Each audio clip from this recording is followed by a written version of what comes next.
What's up, everybody? Tom Pelissero here with Judd Zulgad, talking about the same thing we were 8 days ago when we made the last video, Judd, which is the Vikings' ongoing search for a defensive coordinator.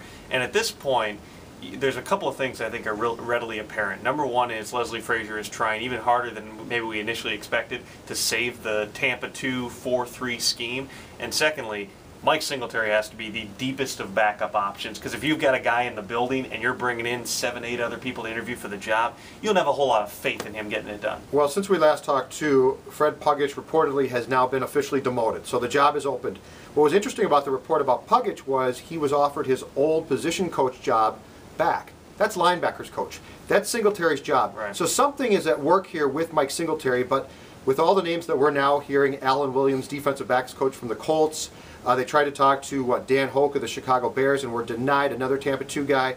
It looks like they are definitely going through a second level of guys. Tom, what interests me here, though, is they're going through a second level of guys that are clearly Les Frazier, Tony Dungy, Tampa-2 guys. This seems to be the list that you would have thought Frazier might have even started with. Yeah, and if you look at the two teams in the NFL that still run a more pure Tampa-2 scheme, there's a lot of teams that run sort of a perversion of it, the Vikings being one of them. There's probably 10 of those teams that run basically two deep type of stuff, cover two, but it's not true Tampa-2. Right. The two teams that really run the Tampa-2 are Indianapolis and Chicago. So who does he interview? The defensive backs coaches for both of those teams. And if you go back to the issues that arose with Fred Pagac last year, a big part of it was getting the defensive backs to buy in how he was trying to coach the scheme. It's very obvious that Frazier needs somebody who knows that scheme inside and out and knows how to coach the defensive backs, because that zone defense, it's all about discipline, it's all about assignments, it's all about knowing where your help is on the football field. They look so disjointed at times. I think you look at everybody they've interviewed. Mel Tucker, defensive backs background. Raheem Morris, defensive backs. Steve Spagnuolo has coached a bunch of different things but has some experience in the defensive backs realm.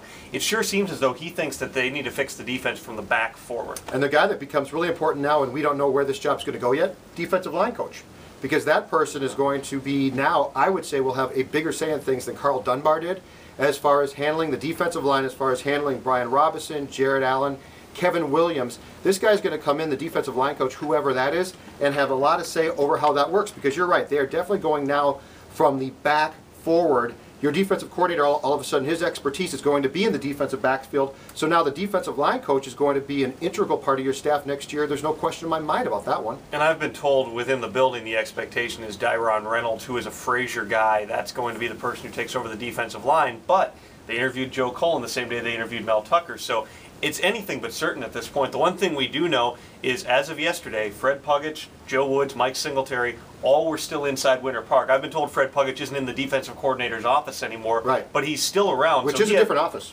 It is a different office, and so I think that they actually have talked to several. They've been telling these guys, Joe Woods, Fred Pagac, and Mike Singletary, listen, we don't know what direction we're going to go, but you may as well keep coming into work every day as long as you don't have another job. And we brought this up the last time we talked. This is the same as what happened to the offensive staff last year, and the same as what happened to special teams coordinator Brian Murphy.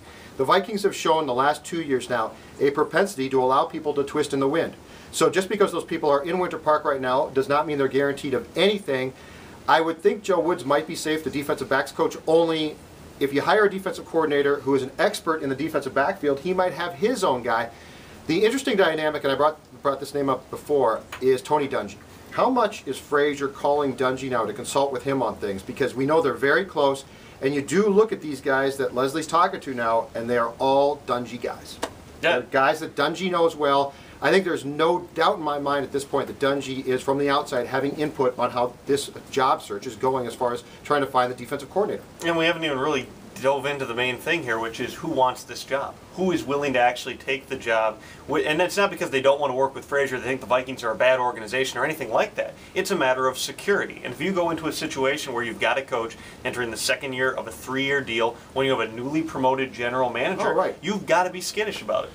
And it's the second year of a 3-year deal, and we don't know what the third year is. The third year could be a team option. The reality for Leslie Frazier is he might have one secure year left on his contract. So I really think you can look at this one of two ways. One is the Vikings are being really thorough in searching for a defensive coordinator. They don't want to jump to any conclusions, make mistakes. Or two, and this is what I think is going on, they don't have anybody who's willing to take this job, and they are now to the people who will take the job. Alan Williams, perfect example, right? Jim Caldwell is fired in Indianapolis yesterday. he is essentially out of a job. He's looking for a job. Do you think he's not going to jump at the chance, no matter what the security is, to come here for a year and be defensive coordinator? There's no doubt that he would jump at that opportunity. And I really think that's where we're at right now with this search. Steve Spagnuolo was a pipe dream. You're not going to get Steve Spagnuolo, and we know he's back from vacation. He talked to the Colts a couple days ago. He's going to talk to the Saints. He's going somewhere. Not going to be Minnesota. Glad you got the green hoodie memo. Do you like it? It's Yingling, right? It's my Yingling. Did you get that when we were trapped in Philadelphia I did for not. 5 days last I did year? not, but I did get this. My Philadelphia Flyers shirt. And after a 5-1 Flyers victory last night, I wore this shirt. I honest to God didn't know he had that underneath. He's Judd. I'm Tom. Full Vikings coverage at 1500 ESPN.com. See ya.